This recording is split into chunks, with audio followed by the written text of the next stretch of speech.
welcome back to the SPL chat. We are just about to head into, I think, one of the biggest matchups of this weekend. But before we get there, I was just into such a bad mood yesterday, so uncomfortable, and I couldn't figure out why. And then I remember, oh yeah, I was in a whole different setup. I forgot to take my Maxonomic chair with me. If it fit into my Ultima, I certainly would have, and I just couldn't get comfortable. But now I'm back home. I'm happy again. I feel like, women are talking to me again. I don't know. Everything's just popping up Finch here after I got back into it. And if you want to have that same sort of come to the world moment where everything's back aligned for you, then pick up one of these chairs. You get the exclusive in-game award skin when you pick it up as well.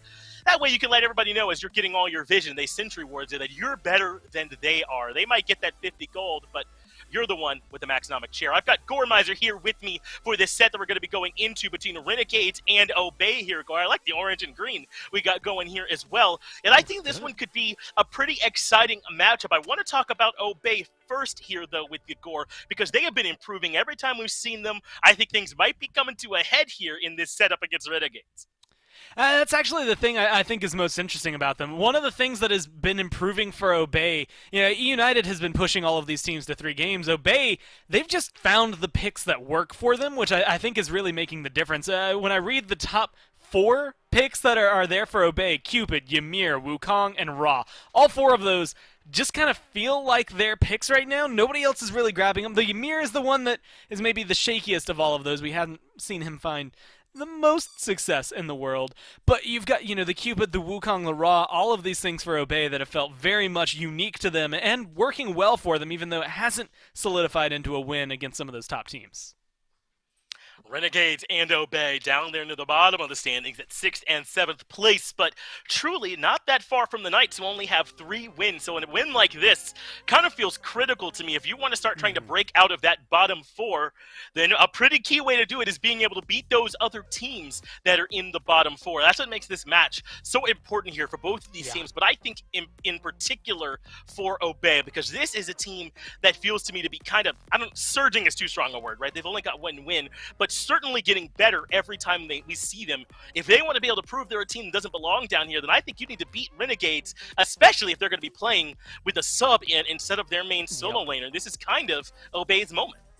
It's the perfect storm of everything maybe going wrong for Renegades, right? You've got a sub coming in, and it's your coach, so maybe they, like we've seen Ro at a competitive level still keep up, but you already know they're tripped up. They just took a pretty hard loss, 2 hard losses in a row, one to the Knights, one there to Sanguine. So you've maybe come in at this moment that you can just kind of kick them while they're already down, which honestly, hey, if you're trying to be competitive, that's what you need, right? You're going to find a win no matter what. It doesn't matter how they're feeling. And so I think this opens up that conversation for Obey to be able to move forward. I think their picks, again, favor them. They don't have to worry too much about their things getting banned away. Ra is not necessarily top of the board. Cupid, though, I expect to maybe be up there. Wowie has been picking that up about 8 times in conjunction with whatever Wolfie comes through. It has been a very big powerhouse there for Obey coming out of the mid lane. So I think there's a lot of room for Obey to maybe still flourish, but there are some caps that Renegades can maybe throw at them to shut it down, at least slightly. And I think Wolfie's going to be a big part of this here, Gore. I mean, one of the things that we have seen that has really helped kind of simplify things, I think, for Obey and let them find some success has been finding sort of these wombo combos that really work, right? These raw snipes plus consistent setup, whatever that happens to be. I think it was the Kumbhakarna we saw with it. It was the epic uppercut into the raw snipe. Maybe it's something in the jungle instead for Sino that has some consistent setup. But whatever it is that can help them get into a rhythm, get some guaranteed kills, has really helped Obey start turning things around. It's just a question of, is that same strategy going to work when they start playing up against Renegades here, or especially considering Venenu and his sort of different god pool, his wide god pool? I don't think this has been the easiest thing in the world to try and shut Ven down right now. Yeah, I think it's just going to be difficult. It's interesting to see when you come through, specifically Renegades having highlights through mid. They've been able to bring out a lot of weird picks. Like you see Persephone, she doesn't normally make it through, so you maybe go down the list, but Thoth is in the top 4 of the picks for Renegades, and I think that's something else that's a little interesting, the fact that they too are bringing their own flavor into it. They are definitely a team that will still pick up whatever is meta, especially if it's going to work for them. But I just look at the draft in this game. You've got a Ratatoskr and a Thoth on your side. Most of the time, we've had a few souls come out for Bara, but Jingwei, the Fafnir Smear there for Jake. There's a lot of team play that comes in with them that is just centered around them being comfortable on what they come through. And I think Venenu is one of those players that is just very solidifying for this team in the mid lane. And you got to think this team is going to want to take some of the action away from solo if possible and maybe bring it more towards mid, more towards that long lane. So that's got to be the hope here for Renegades. But we get to hear it from the source itself. Venenu stopped by for the interview earlier today, so let's hear from him. All right, so we're here with Venenu this time around from the Renegades. And the first thing I got to ask you, I mean, last week it was a pretty hard loss against PK. And maybe you guys don't want to talk about it, but we got to get into it. I mean, how do you bounce back from something like that? Because it seemed like that was one of the sets that could really prove yourselves. It's just kind of like a mentally defeat, to be honest with you. As you heard, publicly, we made some changes, and we think going forward with that, it's going to be good for us and our mental and just getting everything focused on us. I mean, we got dumpstered by them. It wasn't even close, but definitely needed to be working on some stuff, and we're definitely working on stuff now for sure. Well, after that shuffle against the Knights, you're going to be going up against Obey, who normally, a few weeks ago, everybody would have said, okay, this is a sure thing, Renegades have this, but they've actually been doing pretty well lately and on the rise with more specific picks. So how are you feeling about playing specifically Obey today? Definitely going in confident. I understand now we're using Ro, but the practice that we had this week was pretty good with him, and he's been grinding ranked and everything like that, so we're confident with him. But there is always that thing of what if this happens and stuff like that. But we're confident as a team going into them, and we think that we can beat them for sure. Well, you've mentioned it a couple times, and now we have to at least ask about it. We've seen Ro step in on the big time. No SOT today. How does the team feel about that solo side of the map? Is Lasberg going to be spending a little bit of extra time over there to try and help that out? Yeah, we're going in confident with him. I think he's got his lane control. He has his picks that he wants to do and everything like that. So we're kind of just going to let him do what he wants to do, and we're going to do what the other four are going to do on our side of the map and see if we can control the game from that. Well, awesome, man. It has been an interesting pickup for all of you. And, of course, watching the Renegades grow and the way things have shuffled, it sounds like you have things under wrap, or at least are getting to the point where you have things under wrap. So I'm excited to see how this set goes, and, of course, I'm sure you guys are as well to get to studying and get things ready. So good luck in your games, and thank you for your time. Thank you very much. You too.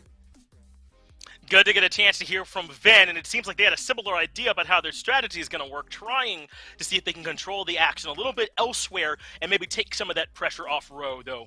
I do believe we saw Ro handle himself pretty well when we saw him playing earlier on Gore. That was you that had a chance to talk to Ven and the rest of those Renegades boys as we get ready to go into the Pixar Band for game number 1. Just how ready do you think this team is, or are they a little bit too bogged down by the roster changes? Man, it definitely was mixed. The words were saying, okay, yeah, we think we're prepared, but it did really kind of feel like that preparation is only so much, right? It's still fresh week, one new change, even if Ro has played competitively, has been a sub at this level in the Pro League before. It's that moment where you're just like, it's still a fresh solo laner. Things are completely different.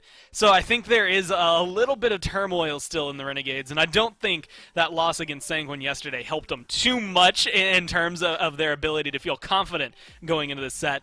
And again, for Obey, I mean, that might just be the best case scenario for you. You get to come in, they're already maybe feeling a little shaken. If you can shake it up even more, just slightly in the early game, you can transition into a smooth late game and win. It's going to be the idea here, we're thinking, for Obey, who would love to get a dub on the board, having already taken care of E-United. I think beating a team where they're kind of going up a little bit towards one that's ahead of them in the standings could be huge, not just to bolster their confidence, but just to make them look like a team that is legitimately on the rise. So this could be huge for this squad. So far, though, these bans fairly standard. The Nemesis, the Persephone, the Emoja, and the Thor all taken away. Some things to keep in mind. The solo lane, Amaterasu and Cthulhu still available, and then those magical ADCs, Freya and Olaran. I mean, obviously, with 4 left, those all can't get banned, so certainly going to be some value left over for Renegades in the first pick spot. I'm not sure if Renegades got the memo there. Against Obey, not space station, so that Hera band coming through maybe throws me off a little bit, but it's also something I think is interesting here for Obey, because again, Wolfie has been more willing to branch out as opposed to what we've seen. Most of the other mid laners really haven't had to. That's really where things I think have come forward, is Wolfie maybe not able to find as much success on these top picks as coming through, or maybe more reliant for his team for him to do exceedingly well, and so maybe some of these off picks are the ones that he's trying to carry him on. And so I like the Hera, but I kind of want to see what Obey can do with it before I start thinking to ban it away in the top 6. Wow, the ROM, I mean, he has been getting very highly valued lately, so not so big of a surprise that Renegades pick it, but the Cthulhu, the Amaterasu, the Olarun are all still available, and those, at least in my mind, are high priority picks that are being passed on, at least for now. So Renegades want to make sure they lock in that pick to go over into the long lane for Vera with this ROM. Meanwhile, Obey are going to pick up the Cupid Erlong Shen. This might not look like a traditional top pick type of draft, but that is an Obey draft, man. Sino wants this Erlong, and they want this Cupid to potentially flex between Wowie and Wolfie. I like these top 2 picks for Obey. Again, I think what they've been doing lately is perfect for them as a team, right? They're banning out what's strong and what they know other teams are going to pick up or do well with, and then they're just picking to their comforts. They're not worried about the fact that, you know, hey, maybe Cupid isn't on every team. Maybe Erlong Shen isn't getting picked up by most teams.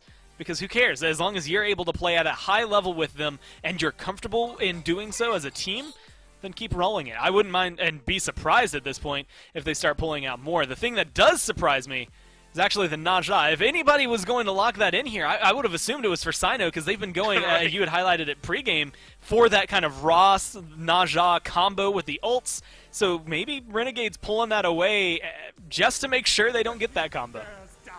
And they are still going to pick up the Ross. I think you make an excellent point, right? That Naja certainly would have felt good alongside it. But the good news is, I mean, we heard Aggro talking about this earlier. Erlong Shen is still excellent setup for the Ra. Yeah. He's not going to have too many issues. I mean, you've got a taunt if you really have to use your ult, but pin, most of the time, much lower cooldown, much easier to lock people down for the Ra. Maybe not as telegraphed, so that might be one of the bigger issues. You know, like you had highlighted Epic Uppercut with Naja, the ultimate. Both are very telegraphed. This guy's going to fall down, and as long as you have the timing right, you're going to be able to connect with him no problem. But pin, as well as the other lockdown Erlang has, should give Wolfie plenty of time to be able to figure out where that's going to go. And I think that, again, for Obey, this draft just feels good for him. I'm interested to see what Renegades are going to do, though. 3 of these picks, 2 of them are maybe one feeling very Lasber, but the Naja is throwing me for a loop. I just want to see him do well with it. Me too. I mean, I think Naja is plenty strong. I mean, being able to take a specific member out of the fight is always going to be good, even if maybe he's not quite as good at getting a lot of base damage off for free as we used to see from Naja, where we'd get more bruiser-esque builds from him. I'm interested as to where Inbound is going to be going. What's Bobby going to be doing here for Obey with his pick next? Because we know that he'll play some different stuff. He'll play the Kuzenbo. He'll play the Emirs, some picks that we don't see banned that often. And if Renegades want to try and deny him some picks, then yeah, you might see things like the Emir and the Horus getting banned away. Renegades agree that trying to make sure Inbound isn't comfortable could be a good way for them to find some success in this first game. Now, I will say, so first off, Inbound's Horus, I think that's a great ban from Renegades, controlling that, because that was one of the things that I think was very, very significant for them, and every single time we've seen them have a close game, that has been a big factor. And I like to harp on the Ymir, but roll back, about a week, and go into game number 1, or maybe it was game number 2, either way, that Ymir was not the issue, even though his stats kind of indicate he was. I think it definitely found its home there, so I think Obey have figured out how to make it work. It's just getting it consistent, and I guess now, at this point, it's just getting it. That is going to make the difference for them, trying to make sure it slips through bans. But, I mean, except for the Erlong Shenfinch, you look at their draft, and you think Obey are playing in Season 1. I'm right there with you, right? The Sobek, Ra, and Cupid. I mean, that's an OG duo lane, the Cupid and the Sobek, so I'm right there with you. Merlin coming in here for Venenu next. So now we're starting to get a bit of a better idea of what Renegades are looking to do. It looks like, between the Pele and the Naja, though, that perhaps one of those is going to be going over to the solo lane, or maybe we might even see Naja support. I mean, what do you make of potentially where these 2 assassins are going to be going over here for Renegades? It's that weird dichotomy. Like, I think Naja's support is going to give you a lot of kill potential over there and cause some trouble for presumably the Sobek Cupid that you're going to be going up against. But I also think Cerberus can give that same amount of pressure. I mean, Rom is going to have the early clear over Cupid early on, at least in my eyes, consistently. So no matter who you put over there, I think he's going to be fine. It's just how badly do you want to duo and bully it? I think in this case, you know, with everything we know, Cerberus seems like a safer pick for Ro. Have him on something tanky where he can get away, he can self-sustain, and maybe send that Naja to the duo lane to cause some pressure, force Obey to play over there. If Sino's having to defend the duo lane because of that much aggression, he can't be over there abusing the fact that you have a new member coming in. An interesting way to put it. That set coming in for Obey means they've got a little bit of ambiguity as well. Either way, though, time for this all-important Game 1 with Renegades up against Obey. Well, it is time to see if the Renegades can make this new-look solo lane work, or if maybe Obey are going to get back to their winning ways here. Dolson and Mifflin on the call, Doug on the camera. You at home, vote in chat. Let us know which way you're leaning here for this one. Let's start off, though, Mifflin, over in this solo lane. Of course, we've got Ro on the Cerberus, but I want to talk about Ducky, more specifically maybe this set, and what kind of pressure and presence that brings to the right side of the map. It's a ton of kill potential over there. I mean, Ducky's going to be looking to play aggressively almost constantly. The poke potential is going to be incredibly strong. And just seeing this set get picked up, and with Ducky's history of God picks, this tells me that Sino's going to be hovering that lane pretty often. Ducky's going to be looking to fight constantly. They're looking to exploit the fact that Renegades have a new solo laner here. I like the look from Obey. I mean, one of the things I think that they caught some flack for early on in the phase was sticking with things that maybe didn't work, conversely maybe not finding their identity. Barracuda's going to find some early poke onto Wowie. Jake right here as well. The bomb's going to connect, but not for the stun this time around. Mifflin, this is going to be a dangerous purple buff if Obey now have to move forward and try to contest it. A good start for the Renegades long lane. Yeah, it's weird. You don't ever want to fight Naja in the jungle at level 1. That ring bounce did about 30% of the ADC's health bar on its own, not to mention some nice placed shots from Barracuda. That pressure is not going to wane at any point. Cupid and Sobek are the OG kill lane. They've got a ton of potential to just take out an enemy god, but as far as clear goes, Renegades are going to be in control from minute 1 to minute however long this game is. A purple buff invade start rather, for the Renegades here. Will not complete it this time around. Jake receiving some poke. Sino in behind, gonna close this gap in. That pin so strong. Jake, nice sidestep to avoid the root, and he'll get out alive. So, a little extra support from the jungler, and Obey right back in lane. But now Sino, after committing so much time to trying to get that kill onto Jake, is going to have to split that purple buff farm, so it looks like Inbound's going to decide to just go ahead and let it be the ADC and the jungler going there. So it's not too much of a time sink for Sino. I like the playstyle. Had he connected that pin properly, it would have been first blood for Obey, but that's a good way to address the pressure that's been coming out of Renegade's duo. And how about this from the mid lane, to kind of shift the focus elsewhere? Venenu, I mean, Merlin, not at all surprising. I think Venenu on the Merlin maybe is a little bit surprising just because of the recent picks. A lot of Thoth, a lot of Giannis out of Venenu, Persephone a little bit. I think there was a Jingwei game here recently. We don't have a lot of data points, at least recently, for Venenu here on this Merlin. Do you think it's a type of god that fits his playstyle? When I think of Ven, I'm thinking of this more passive playstyle. I want him playing pretty far back, playing for that long-range artillery damage. Merlin's a god that can bring that, but he's a little bit more proactive. He needs to be a little bit closer than something like the Thoth. I think it could certainly fit, and it fits into this comp perfectly. I mean, Awesome Jake finds the ultimate. Ben can set up an Ice Storm or an Arcane Stance, whatever he needs to do on the landing. There's plenty of peel potential from the Renegades' draft. I mean, Jake Sash, Lazarus Naka, Ro just making sure the backline stays safe. I think this Merlin's a pretty safe bet and a pretty strong pick into the entirety of Obey's draft. Gives Venenu the chance to outpour massive damage. Sino makes his way over to the short lane. Lazarus doing the blue buff as well. That's why both junglers here on the right-hand side of the map. So no gank there just yet. And kind of to look at Wolfie, what he's been playing a lot recently, this Ra has absolutely been a comfort pick for the Obey mid laner. The conversation always then shifts towards what type of setup can you have for this Ra? Will those ultimates be able to connect on a consistent basis? I think between Sino and Inbound, Wowie even, plenty of setup to get Wolfie into a good spot.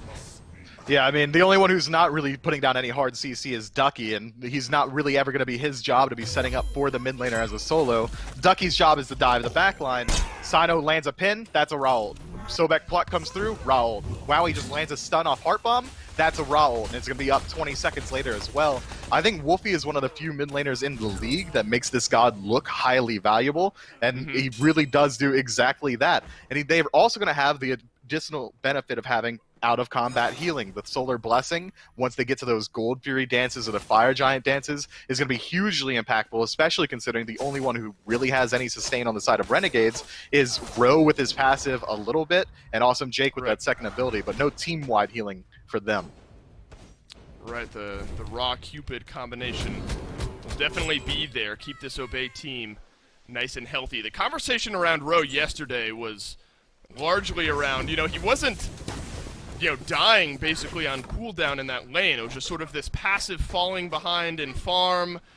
You know, eventually got a little too lopsided there, but Miff, when you look at this, about a half-level lead over Ducky where we stand here, 4.5 minutes into this game. If nothing else, I think the Renegades have to be happy with the way the solo lane has been here just a few minutes in. But I think this is how you'd expect Soul Lane to go with this matchup here. Ducky's looking for that second item, likely going to be a Soul Eater coming online eventually for this set. Once he starts to get a little bit more penetration, cooldown online, that's when Ro's really going to be put through the ringer. As of right now, this is exactly what I'd expect. He should have a little bit more pressure. His fight potential is a little bit higher, but Ducky's just biding his time for around that second or third item slot, and then he's going to hit the gas pedal, and we'll really see how well Ro's able to hang in. I'm looking towards inbound now, who's made his way out of that long lane. Lasbra has made his way over here towards solo as well. Ro is going to use the ultimate. Back comes Ducky. No escape this time. Lasbra dashes in. First blood over to the Renegades. Exactly what you need to do. Well-timed gank from Lasra there. You want to take out Ducky before he hits that power spike we were just talking about, and now Ro's in a good position to, even if he is left alone for the rest of the game, he should be able to get a little bit of defense online before Ducky can get that damage, and then just sustain up through it, allow Lasra to have, who has already set ahead his soul laner, to rotate through mid and the duo lane and look for pressure there. This is a good chance for the Renegades to show us their ability to push these early game leads. Both Renegades and Obey, I think, have struggled from finding those early kills, getting some small advantages kill-wise on their side, but haven't been massively effective in pushing those to early big gold leads that kind of snowball games out of control. So I think a good spot here for the Renegades. What is it, already 1,500 gold or so, 16 minutes into this game? I mean, it's a great start here for the RNG squad. You wonder how things might change, though, when these supports really start to get involved, and maybe it's Jake and Inbound starting to set up on some of these early game kills. I'm expecting Inbound to probably try and hover duo lane a little bit more often just because there is a Cupid, but Lasra deep in the jungle.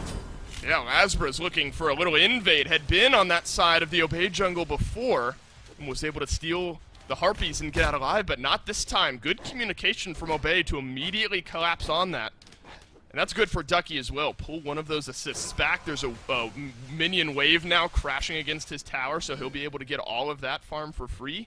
Bit of an overextension there from the Renegades jungler, maybe setting up for something over in the solo. The Ro will sniff it out and back away. It looked like Lazarus was just trying to make sure he was in range and look for that blue buff invade. Unfortunately, gets spawned out a little bit too early on. But that's an interesting playstyle, especially considering Renegades have Ro and solo. It's not one of their core members. It is the coach. Instead of leaving him on an island and trying to play to the core strength of the team, it seems like Lazarus is really trying to make sure that Ro gets off to a good start here, which could absolutely work out. If you can address one of the weaknesses immediately and actually turn it into a strength, I would love to see that come out for Renegades, but you got to be a little bit less overzealous on those invades. You got to get your timing down a little bit more. He showed up maybe 20 to 30 seconds before that blue buff started. Hovering the jungle for that long almost just puts the target on your back. Well, there's this very slow kind of XP bleed going on, where Barracuda has himself about a half-level lead, Awesome Jake there as well.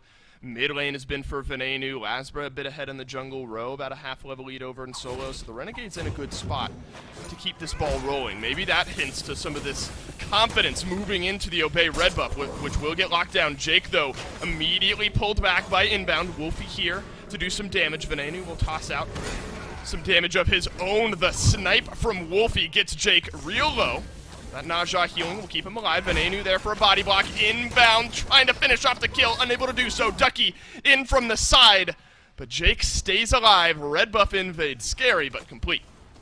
Man, that's so tough. Wolfie's ultimate there was just chef's kiss, my guy. That was perfect. All he had was the slow from lurking in the water, but it's all he needed. And now Obey's looking to get a little bit more aggressive in the jungle, try and see if they can return those invades, sneak out that red buff, maybe look for the back camps. With this aggressive positioning, they could even look for the Gold Fury, considering they got a TKO on 2, but instead it seems like they're going to back up and farm. Yeah, grab those oracles, and I believe the Renegades did end up dropping down their red buff, so Venenu just waiting to go over there and refresh his cooldown when need be. So small win there for the Renegades to keep this ball rolling. But you start to look towards early objectives here, Mifflin. Yeah, the sustain is probably towards Obey's side between Wowie and Wolfie, but kind of the objective burn potential, you can maybe look at both sides. Venenu, maybe the biggest boon for the Renegades in that regard. Yeah, the Merlin is definitely going to have the highest DPS on an objective, but we can't sleep on Obey's potential to sneak one away. If Wowie and Sino are both auto-attacking the Gold Fury, the damage output is going to be immaculate. Interesting to point out that Sino, instead of going for this more auto-attack-centric build that you'd expect to see from Erlang Shen, is going for this more burst damage. You went Brawler's Beat Stick and Ninja Tabi. Normally, you'd see a Katana there, or even a Berserker Shield, potentially even a Crusher to help out with that attack speed. But now Sino's gank potential has gone up a little bit in the early game. That burst potential from the transformation is going to be much higher. The Renegades have been the ones driving the car so far, with Obey punching reactively back, though no team has been able to really build a big lead on it. Still just right around that 1,000 gold mark that the Renegades have been at since minute 4 or minute 5 here into this game.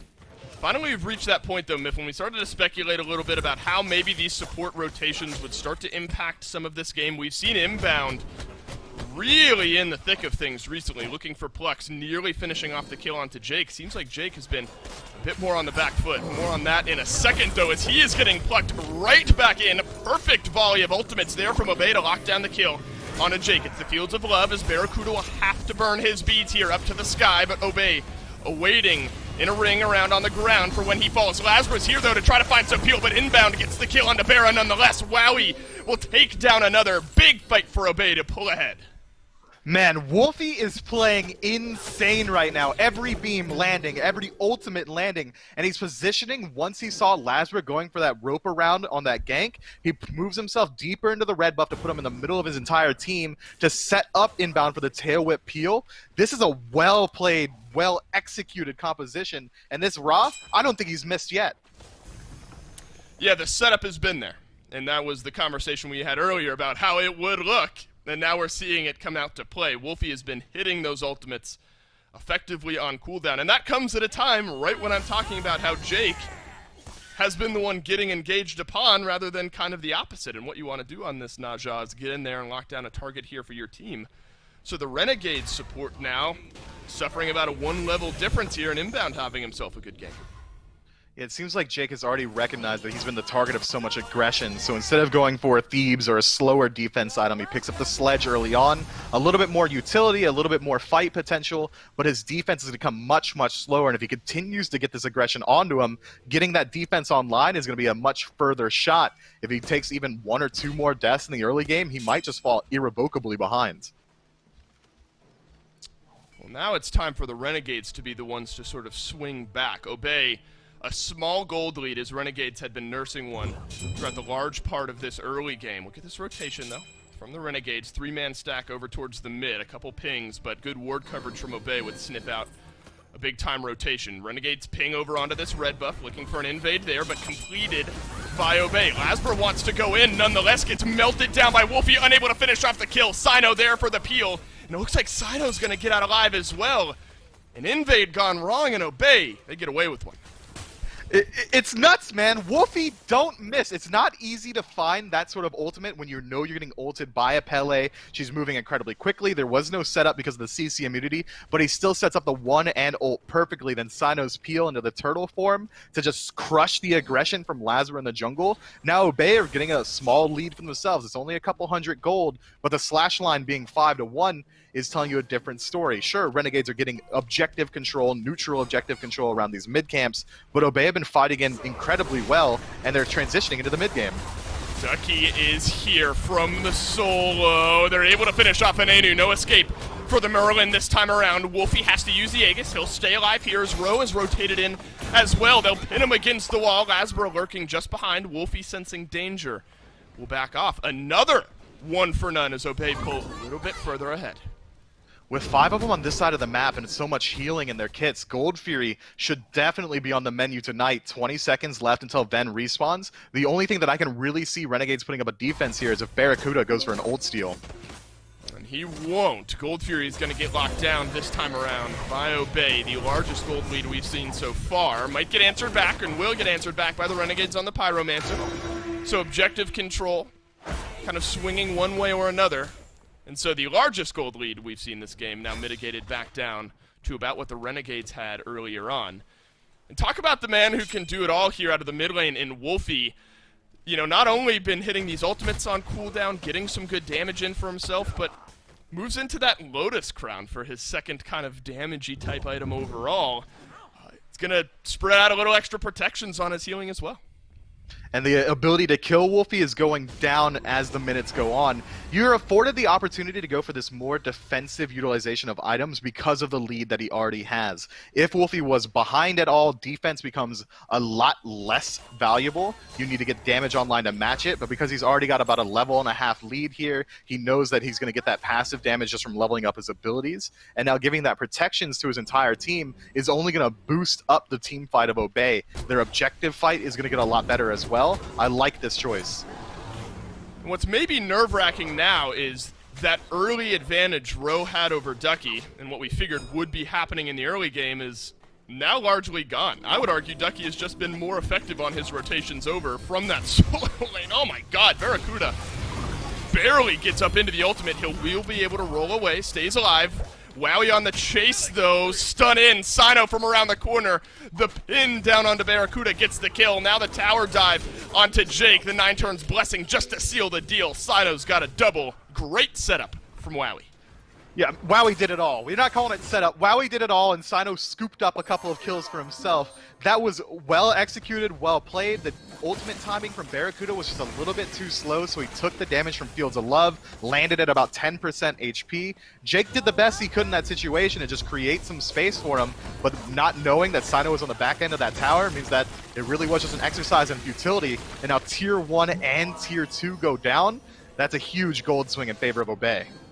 Mifflin, Obey are playing like a team possessed here in this game. This is some of the most aggressive, calculated play I think we've seen out of this Obey team, where they've been able to get these early kills, but now they are snowballing that lead into something effective. Look at Sino out of the jungle, 404, 100% kill participation, 16 minutes into this game. This Erlang Shen, a mainstay in his god pool now, something I think teams need to look out for moving forward.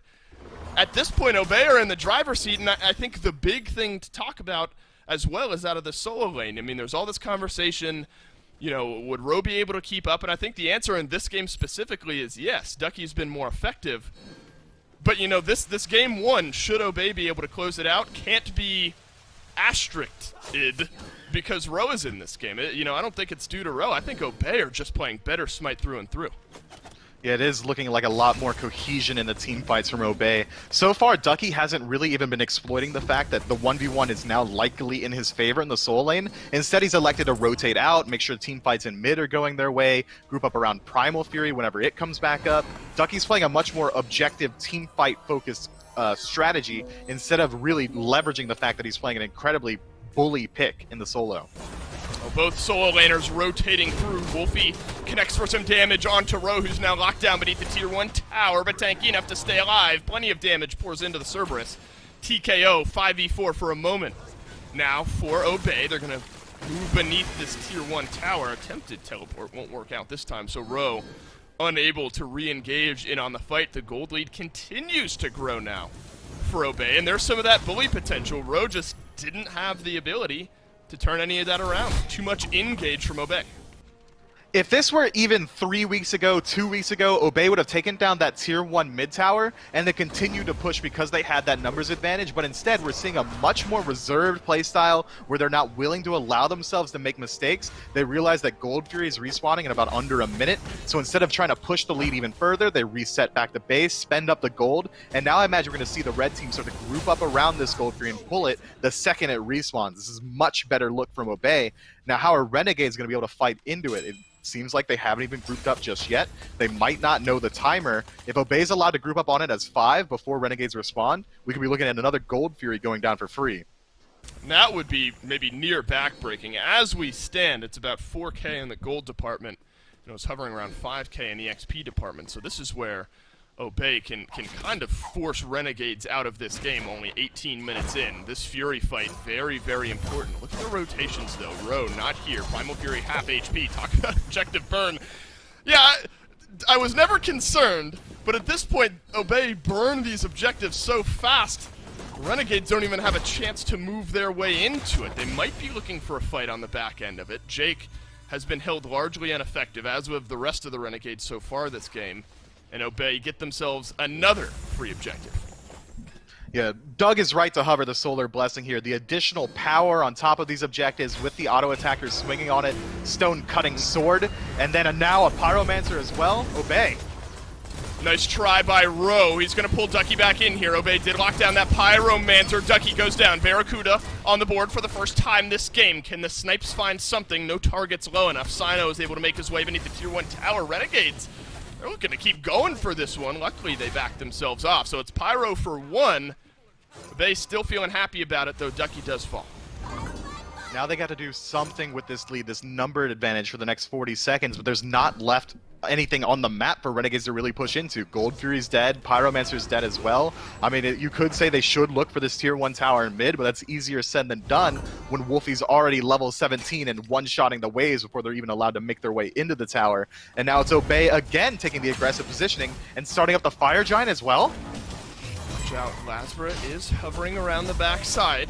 Plenty of damage still on that Pele. Frenzy used now by inbound. Other 3 members of the Renegades hovering out in front. Obey locked down the FG. Wowie taken low. Wolfie the same for him. This could be a good fight for the Renegades if they're able to keep going, but instead Sino rampaging throughout this game. Wowie does end up falling as well. Ro in there, but no targets low enough for him to kill off. He's plucked into the back line, and Wolfie grabs the kill there. The Renegades thought they wanted to fight, but it's much the opposite. Venenu will try to toss out some damage here. Flickers forward. Sino, he's gone. Down he goes. Double for Wolfie. Obey blow this game open. That was a risky call from Obey. They had less team members there. It was a 5 versus 4 favored Renegades, but it's just a 50-50 coin toss situation. Wolfie didn't even have the ultimate for the confirm, but luckily they were able to get the Fire Giant for themselves, and then Renegades have to take the chase there. They have to try and take it off at least 1 member, and unfortunately for them, Ducky gets there just in time to turn the fight in their favor, and now 3 members dead. Obey are going to take a tier 1 and tier 2 tower. Barracuda was able to push down mid, open up at least 1 Phoenix, but now Obey in such a powerful position with so much gold in their pockets, we're going to be able to regroup and now start to push down these last remaining towers or potentially a Phoenix as well. Now, Mifflin, we've been highlighting Wolfie, and I think for good reason throughout this game. 3-0-6 He's nuts. build. Of course, interesting. Jade Mountain Helm for him. We don't get to see the Charon's coin all that often later on in the build here, so take some time to build up those stacks. What do you think of Wolfie rounding out his build with the coin?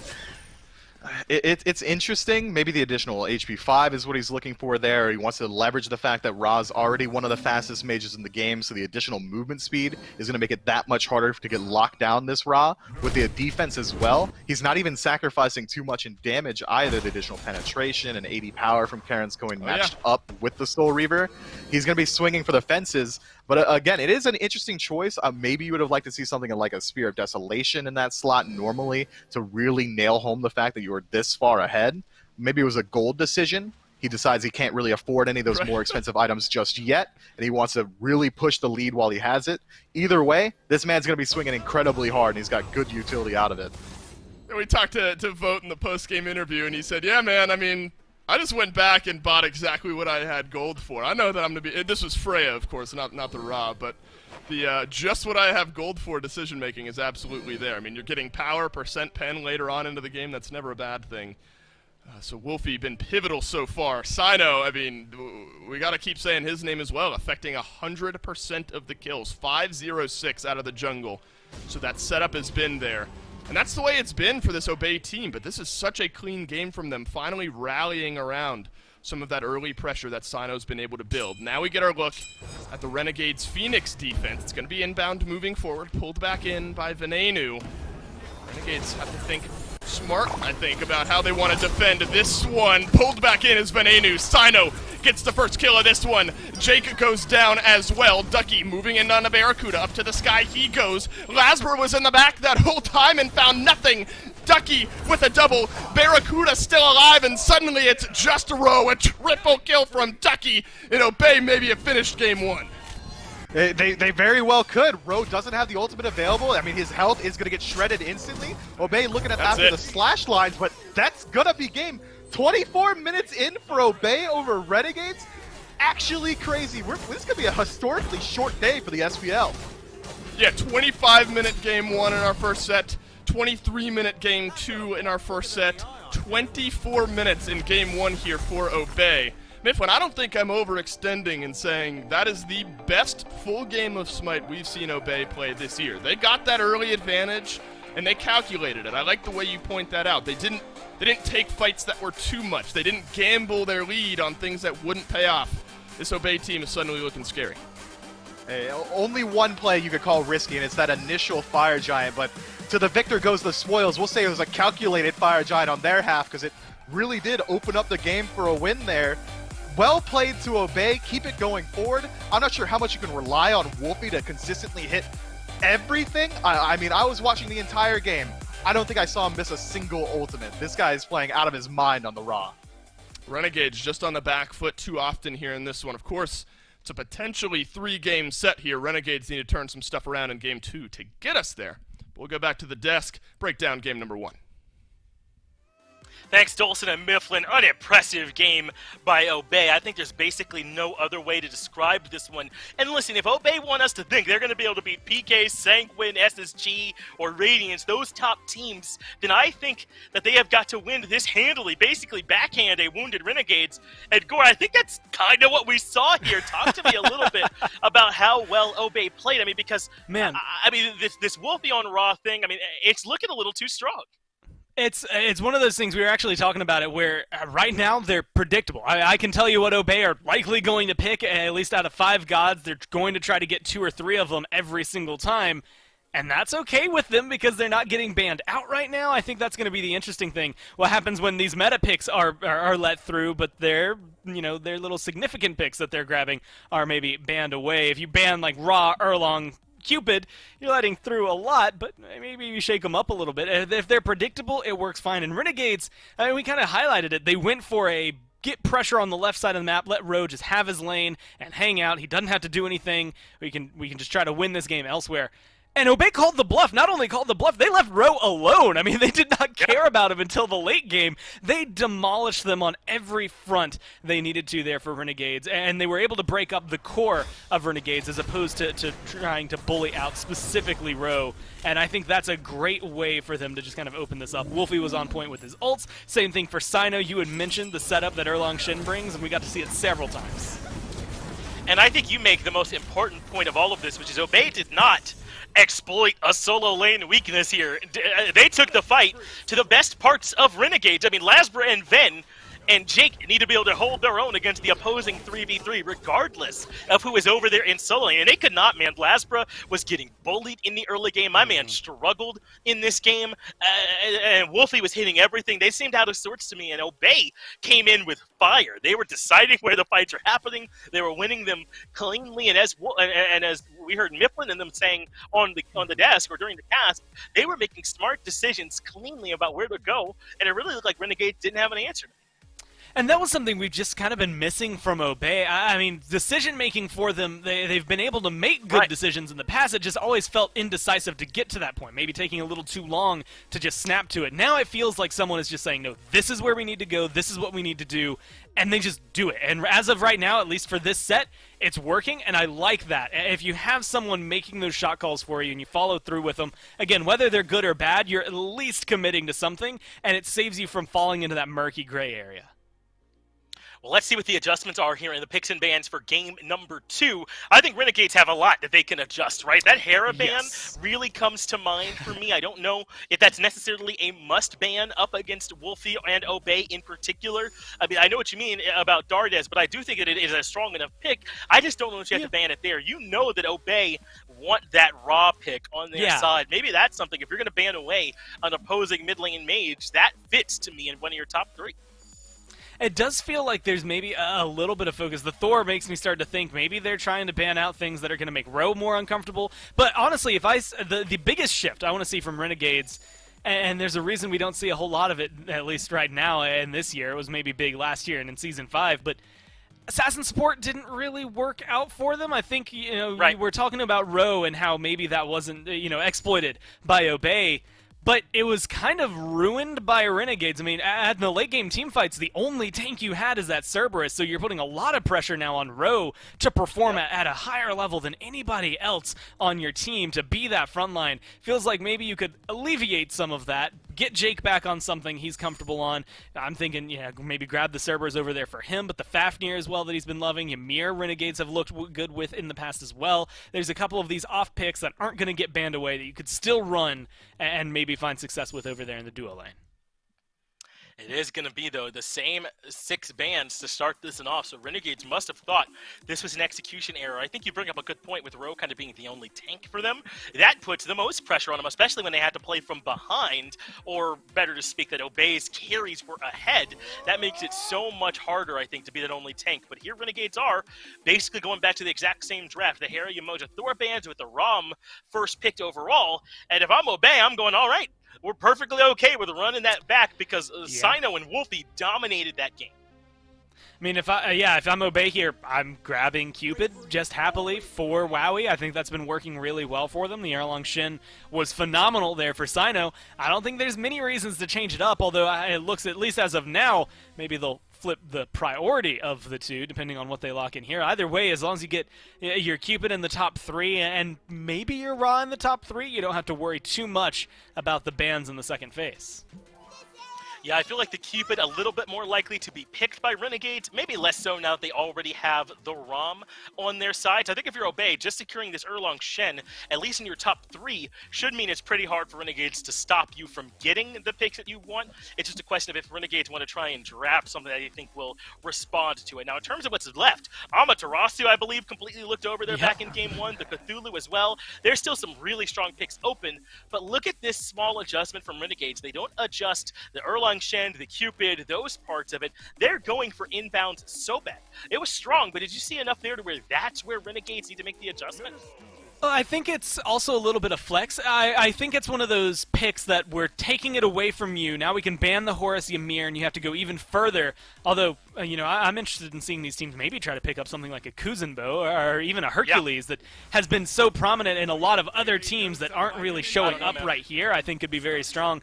But it's also good because, hey, this Sobek can go over there to Ro, or it can go over there to Jake. So we still have that flexibility. You can't just significantly ban away us, although it does leave Lasber open, so maybe Jungler's going to come through here for Obey.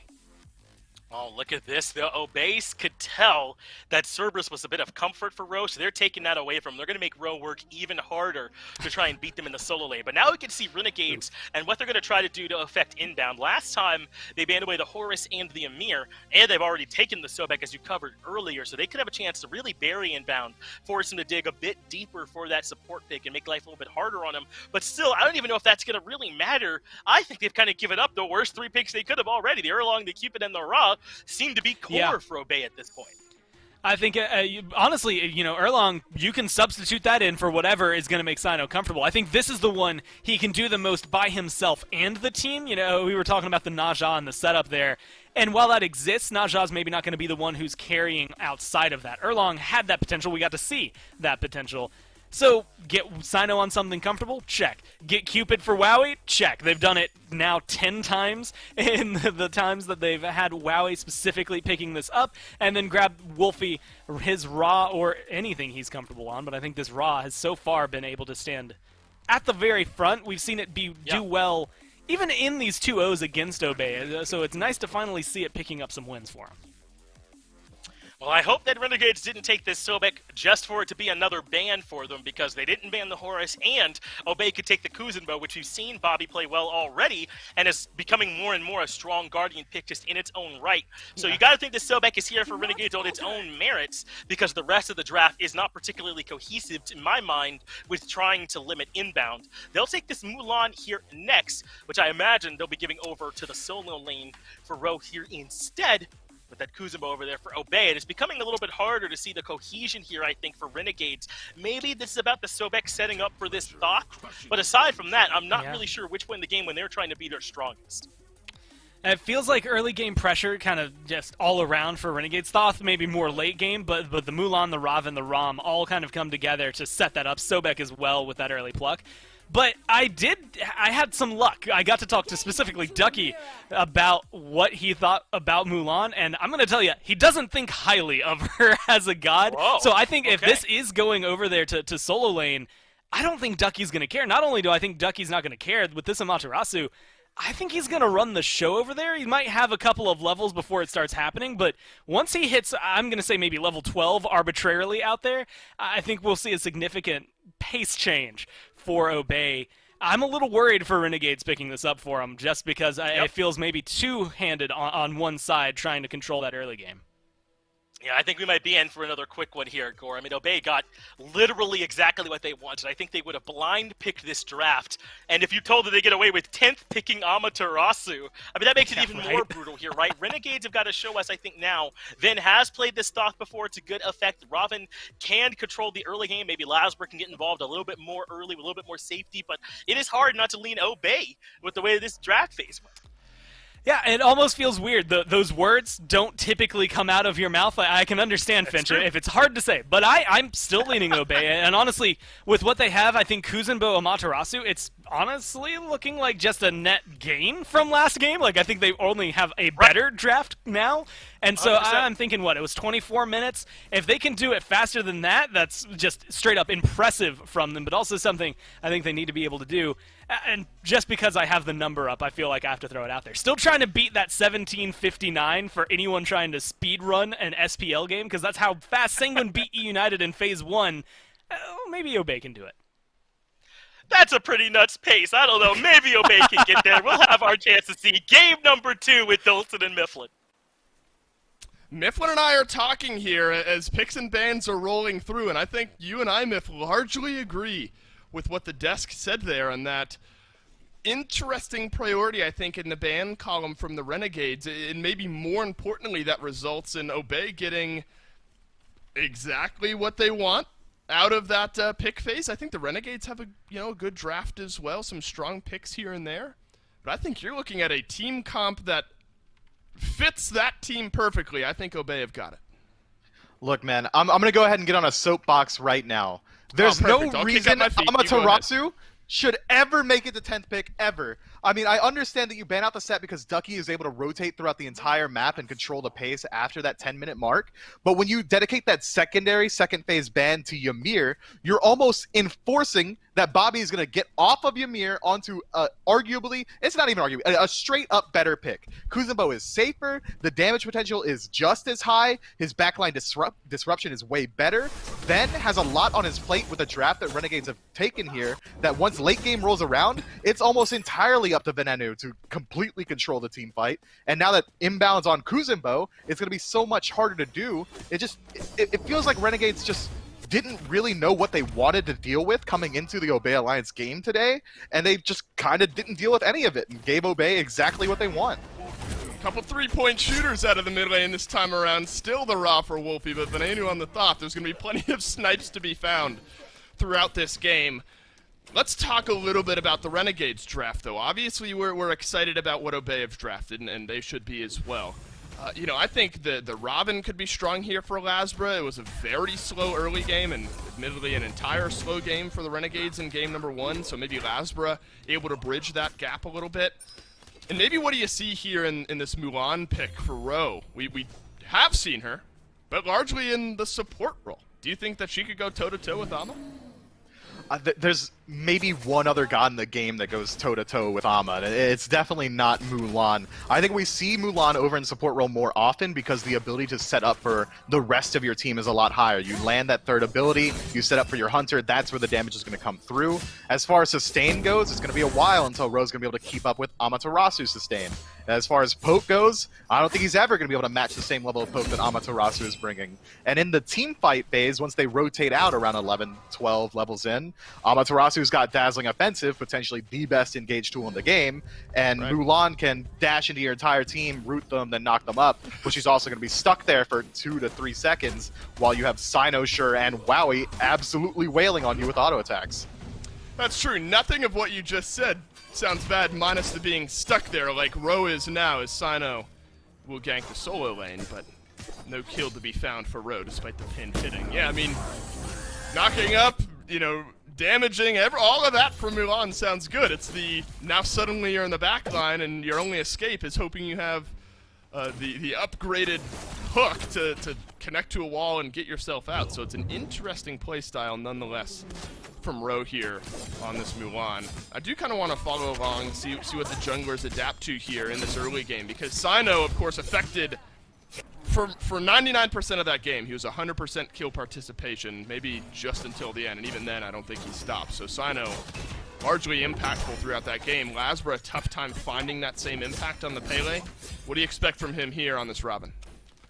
He's going to have to look to get involved quickly. I want him involved the second he gets over to level 5. He's got a very good matchup into Wowie in the duo lane if he wants to allocate his ganks there. Fields of Love, immediately immune by overhead kick. If you find the root, it's going to force the Cupid into using the dash, chase him out with your own ultimate, find the slow on the tail end of it, potentially a kill with some snipe help from Barracuda. I think duo lane is really where Lasbra should be allocating his attention. If he's not over there, his matchup in mid is also pretty strong. You can completely immune the blind from Ra, and just about no mobility out of that god means that it should set up well for some ganks. But I really need to see Lasbra make his mark known early on. It was a red buff locked down just now from Lasbra, but won't necessarily convert over into a long lane gank. Instead, he'll just return back to farming. So a quiet early game here. A game 1 where the Renegades, despite not many kills on the boards, remember, they were able to kind of slowly build up basically a half-level lead in every single lane, about 1,000 gold lead, pretty evenly spread across the board there for the Renegades. But Obey just sort of outplayed them in the early game fights. Some of the same here, 400 or 500 gold lead for the Renegades, but not really built out by much. Ro has this 1 level lead over Ducky, but I think the relative impact, of course, with those two comes with the rotations of those solo laners over into the team fights. I think a big conversation as well we had around Wolfie was the setup he had around his snipes. He wasn't missing kind of anyway, I don't think, but there was setup abound and still is for Obey here in this game. Do you think Venenu has enough to kind of keep up with some of those Thos snipes? He's got a little bit of setup on his team, a lot less, but it's a lot easier to position those snipes from the Thoth. It travels just as quickly, just about, and you can actually move your own body while you're channeling it to make it a little bit easier to line up the shot. My concern for Ven is how well he's going to be able to deal with this backline dive. The peel potential is low. Ducky uses his ultimate for the first time this game. Ro can disengage, but look, you're rooted there. You can't move, and Wolfie thanks him for it. First blood over to Obey. Lasbra low as well. Has to use the ultimate to escape. Venenu just gonna dissuade Obey from continuing to move in. There's the downfalls of Mulan for you. I'm gonna run away, but then I'm rooted. And Obey take advantage for first blood. It's tough. You got to try and not hit anybody with your ultimate if you want to get the actual value of an escape out of it. Unfortunately for Ro, Obey had position between him and safety, so he's just going to have to take that 2-second route and pray that his team's able to follow up in time. Unfortunately for him, Wolfie was there, and when you're just standing still, it's the easiest beam of his life. And Wolfie wasn't missing when you were moving before. You think if you're standing still he's going to miss? No, sir. Yeah, I doubt it. There's an engage from Jake. The pluck wide of inbound here. Took a few tower shots. Has to use the ultimate underground to stay alive. You see a small taunt from inbound beneath the tier 1 tower. We love that. Feeling yourself a little. Well, you gotta do it, right? You sidestep the pluck. You gotta throw a little bit out there. So Obey get away with another one there. That's gonna be big, I think, this game. You know, it's not necessarily that Jake had a poor game in game 1. There was just almost no impact from that Naja. And again, worth mentioning that really nobody from the Renegades felt like they had a massive impact in game 1. But you now look at a Sobek, Kuzenbo. I mean, kind of the mindset is the same there. So maybe now is even more important for Jake to be able to rotate out of this long lane, set up some kills for his team. Take a peek at Jake's build as well. Instead of going for the cooldown boots that you would normally associate with the Guardian or even the tank boots, instead he's picking up the shoes of the Magi. A little bit of additional lifesteal is going to help out. A little bit of additional power means that his lurking in the waters is going to hit harder. But it's just a questionable pickup for me. When you're the sole source of peel for your team, you'd expect to want to have charge prey up more often. Uh-oh. Ducky being looked at by Ro here. Mulan at least has set up with the stun. Dazzling offensive, not enough. Lasbra puts Ducky down. Renegades get themselves right back to even up. There's a collapse now. Sino beneath the tier 1 tower. Inbound close by as well. Instead, if a blue buff was there, it would have been knocked down by the Renegades. Instead, they're going to have to kind of fizzle themselves out of here. I'm not sure the Renegades have the timer on this one. Still a decent amount of time till this blue buff comes back up, and Lasbra learning that one the hard way. Sino still close by, and that'll ultimately be the final nail as the Renegades turn back. Yeah, Renegades didn't have the timer there. They're just hovering, assuming that it's going to be on a synced timer with their own blue buff. Unfortunately for them, Obey is a little bit less efficient with the jungle clear, so it's going to be about 20 to 30 seconds later that theirs is going to spawn up. But maybe it is fortunate for Obey that they're able to confirm their own now and still maintain a little bit of a lead. Had that blue buff gone the way of Renegades, that lead that Ducky had from that early gank would have been dissipated completely, but now he's still able to rotate back into the lane, keep that additional CDR and mana sustain, and maintain that about 3/2 of a level lead, or 3/4 of a level rather. Right. What's the opposite of suffering from success? I guess that's Obey here. They're succeeding from being slower on the blue buff, I guess. Whatever that, I mean, it's a small moment, but does give Obey the ability to do this. Group up with Sino. Ducky close by. 9 turns blessing onto Lasbra. Wolfie trying to connect with the snipe. Lasbra, no chance. Sino, 101, still 100% KP. And Obey find another pick.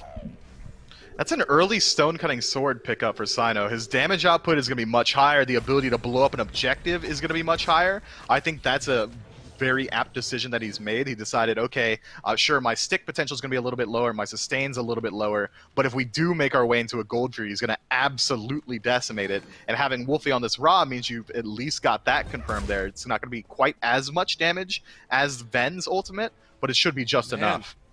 Now Ro is maybe going to have to use his ultimate to get out of this one. Look how much damage Ducky has already done. Ro rooted in place and then pinned right back down.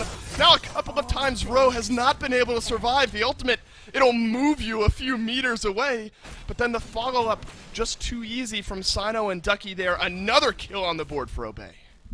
Yeah, Sino had 2 full seconds there to line up his pin. He's not gonna miss that. You're not missing that. That's why we see it. That's why we see Mulan in support. She needs that additional defense from Gauntlet of Thebes, from whatever tanky items of the week it is, so that she can sustain through her own ultimate. But now that she's going this more bruiser-centric build, Braceplate of Valor into like Warrior's Tabai, means that she's not really gonna be able to sustain up through that damage. You use that ultimate, you hit somebody, you're gonna get hit right back and potentially harder than you hit them.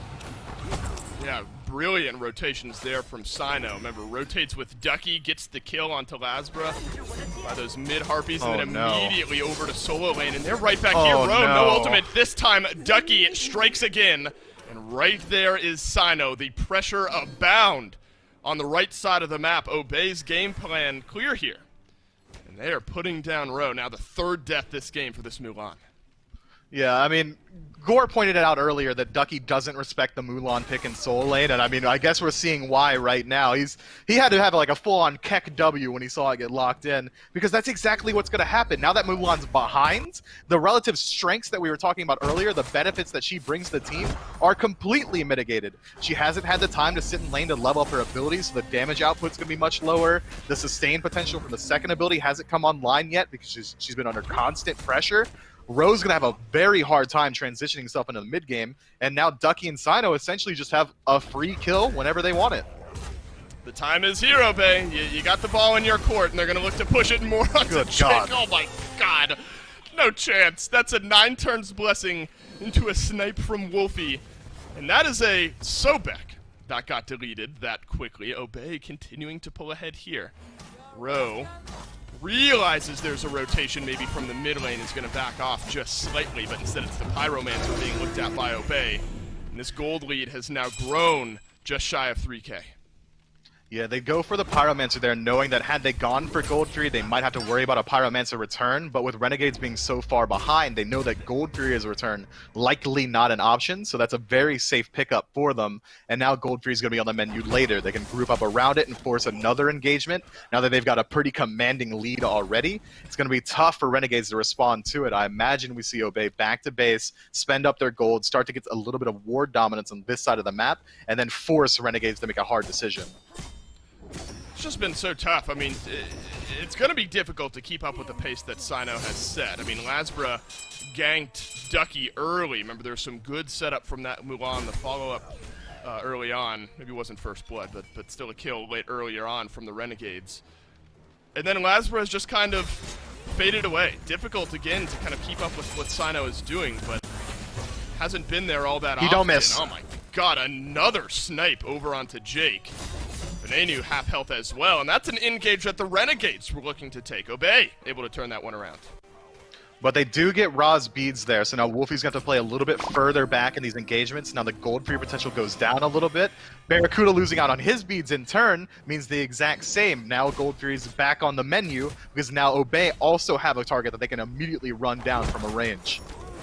I guess you have to use your beads there if you're Barra. I mean, nobody from Obey was that close. It would have been a 1v1, but I guess you then chained that into a heart bomb stun. Barracuda would have taken just way too much damage. So playing on the safer side, have to respect that for Barracuda, keep himself in the fight, but it's a Gold Fury being looked at now by Obey. Everyone but Ducky over here on this side of the map, but Ducky's going to be able to rotate out a little bit sooner, proxying this wave down. Ro maybe sensing the same, is going to try to do the same over on Mulan on the right side of the map, but Obey positioning aggressively in Mifflin over by this red buff.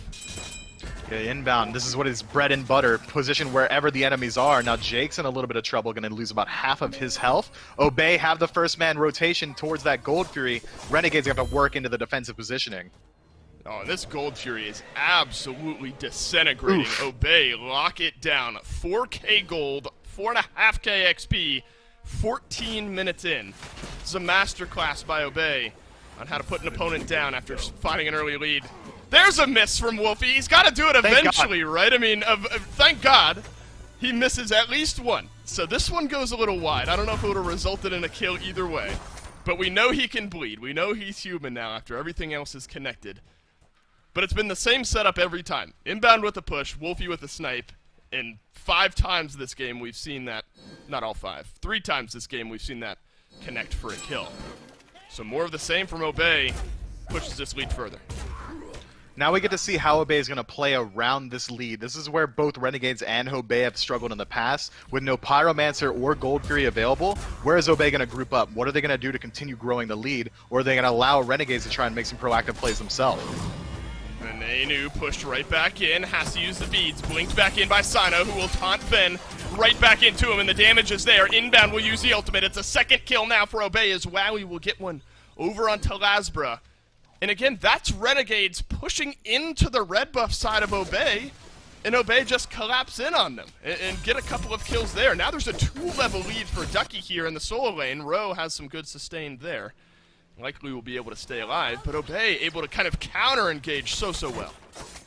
Yeah, what are Renegades walking there for in any world? That's such a risky play. Even if you're looking for a red buff invade, it's not going to be enough to swing the game back in your favor, and it's such a favored fight for Obey, considering they have a 5,000, nearly 6,000 gold lead already. With Renegades grouping up on that side of the map, they have to know that Obey is going to look to collapse on them. It just seems like they are meandering through the jungle without really any plan, and this Obey roster, this new face of Obey that we're seeing today, is going to punish you for that every single time.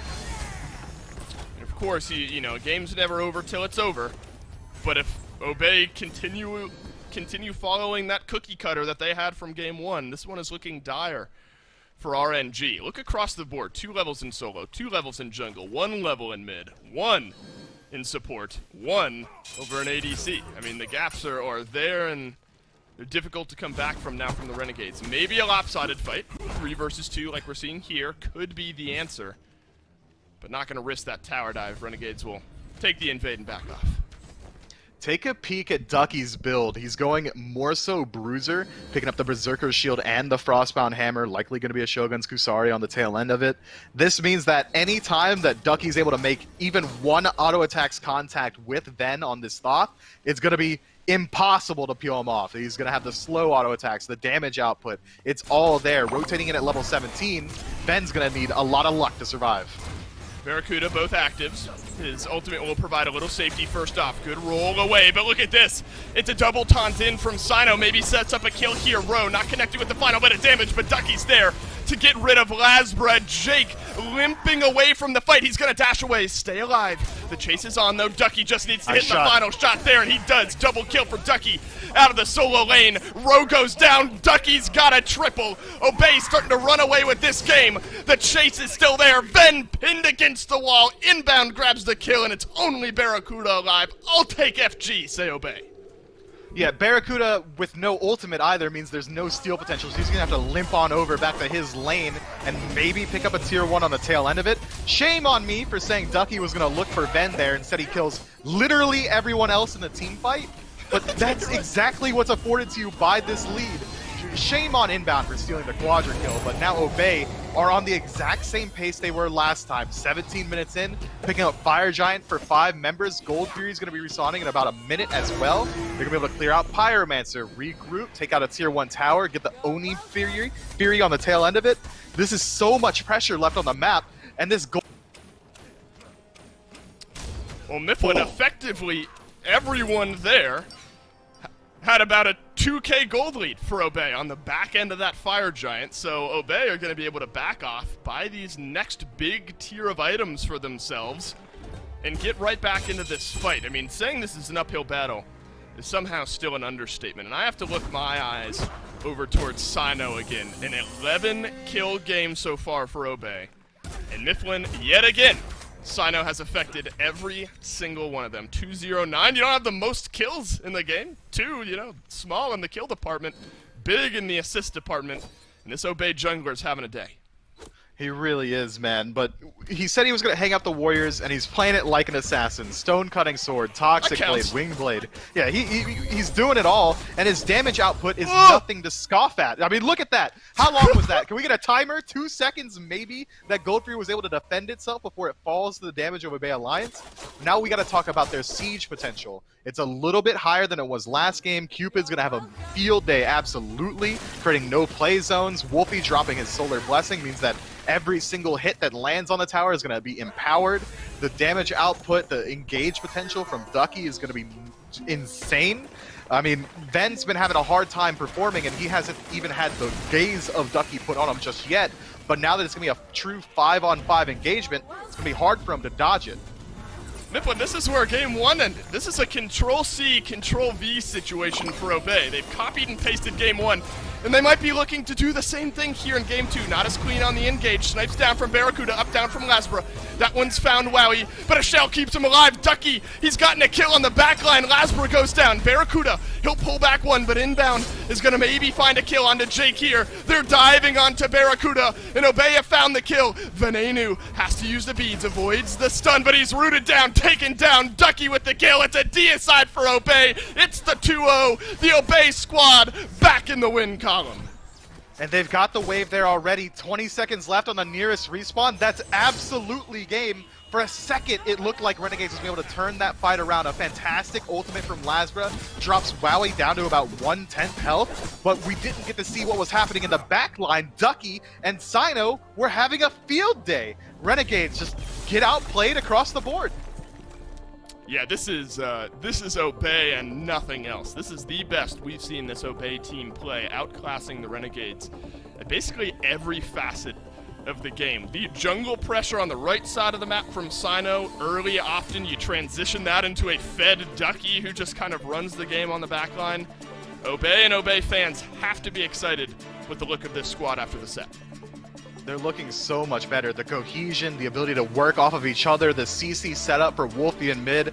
Wolfie himself just has the best performance I think we've seen out of him in a long time. Just the mechanical prowess to land all of those abilities so consistently at those ranges is, you gotta put some respect on the dude's name.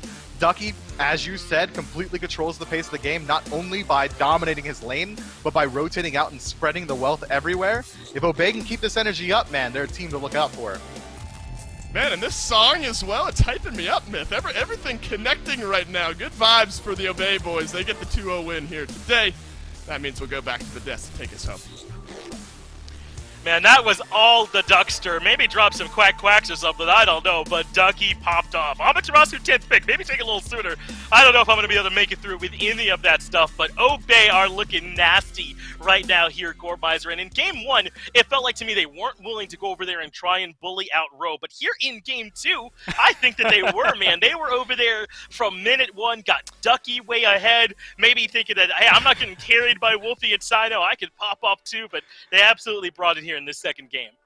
Yeah, in Game 1, there was this element of, you know what, Cerberus, he's going to be safe. If we gank, maybe he just jumps away. Let's just leave him alone, do whatever. We'll go win this fight elsewhere, and they did. Second game, Ro was like, hey, wait, what if I just make your job intrinsically easier for you with this Mulan pick? Like, you want me to be rooted when I ult? Sick, that's great for Wolfie snipes. You want me to make it maybe a little bit easier for Amaterasu to lock me down? It just became one of those moments where it didn't even think they wanted to bully Ro. It just kind of got invited over there for Ducky to dominate that lane. And again, when Amaterasu's going 10th pick, whoever picks her up, I think, is going to benefit from it. And that was Ducky, 6-1-5. Just a stellar game from him. I think Sino had a pretty easy job coming around and played setup king, 11 assists there for him. You can kind of see that they got that pressure early on, and it rotated from just Ro to then Lasbra kind of getting caught, and the gravity of Ro being, well, just sat on over there in solo lane, and then Vin, and then Jake, because he has to join that 3v3. Eventually, there was just too much pressure from Obey Alliance for anybody to make a difference. And it's starting to seem like, to me, Renegade's problems are a lot deeper than any given solo laner of the day. I mean, they've got tremendous picks and ban issues, allowing Obey to get essentially their ideal draft 2 games in a row. They've got execution issues. From what I'm looking at, their mid 3v3 is nowhere near strong enough. Lasbra looked out of sorts to me in both Games 1 and Game 2. And then on top of it, Obey are just playing well, right? It's not just that Renegades are struggling. Obey came in and played clean. I don't want any asterisks. I don't want any quotation marks around this win. It's one thing to come in and beat a team that you know is weaker, that is struggling right now. It's another to come in and beat them handily, to shut them up, to say that this is a team you got to worry about now. I think Obey is trying to put the rest of the league on notice. It's one of those things, I think you highlighted it perfectly. When Obey beat E-United, they were a little close, and it's still E-United, right? There's a caveat to it where it's like, all right, yeah, but is that a win-win, or is it just like a win? This one, you come in, yeah, maybe Renegades are a little off-kilter, but let's be honest, you know, solo laners, a great solo laner changes the pace of a game. A bad solo laner maybe makes things a little more difficult for you in the late game, but I think Renegades are coming in, and like you said, having some issues, and yeah, if that's the case, you win in 30 minutes. You only beat a team in 20 minutes if you know what you're doing. Obey came to play, and they knocked it out of the park today. They played really well, man, and a lot of it is centered around their junglers. Sino get to play the Erlong Shed twice in a row, so of course we had to see how he was feeling after that game.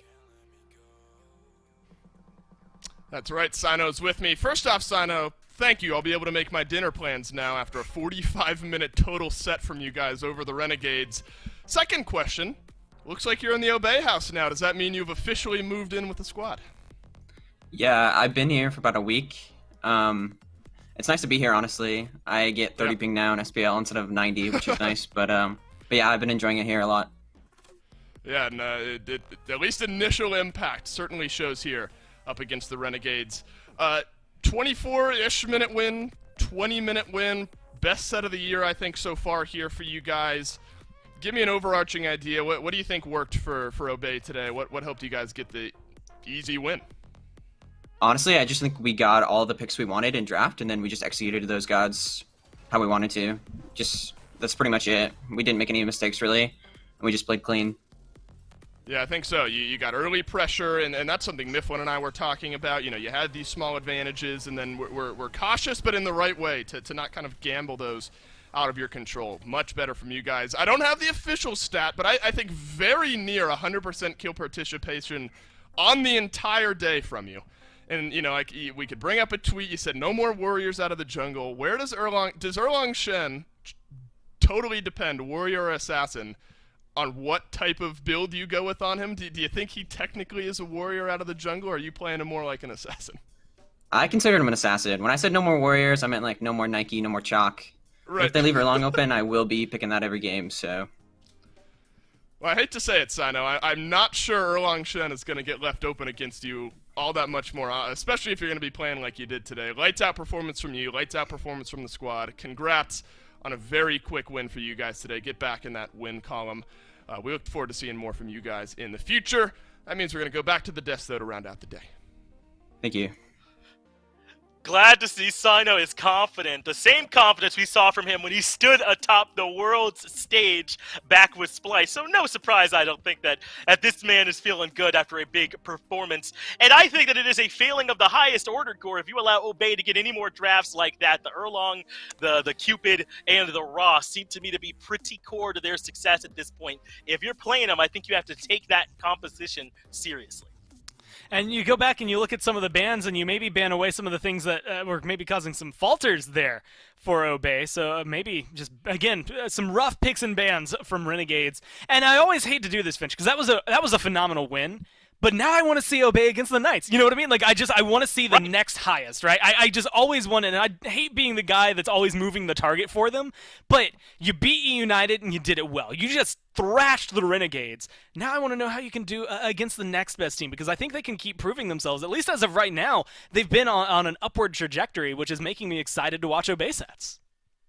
And Gore, it's not moving the goalpost. This has always been what success must look like for Obey, right? If they want to be competitive at the top end of the team, the top end of the league, then you need to be able to beat other teams like United who are really struggling, teams like Renegades who are in a free fall. You got to be able to win those. So to me, it's not moving the goalpost. This is step 1 and 2 of eventually being a competitive team, I think. So Obey are certainly on that path here right now. Sunday's games, though, Sanguine and Space Station, that is a not miss. You must be there for that game. That is required viewing if you consider yourself a fan of the SPL. So make sure you're there to see two of our very top teams battle each other. Radiance and Pittsburgh Knights, also an excellent matchup to see if the Knights are struggling the way that we think they are right now, because they have looked pretty out of sorts to me these last couple of sets from them, and it's a hell of a test up against Radiance. So Sunday, or not that match not happening tomorrow, excuse me, that one is postponed, but again, that very first set, the Sanguine Space Station one, that one certainly will be happening tomorrow as well. So make sure you're here to see those. It's only one SPL match,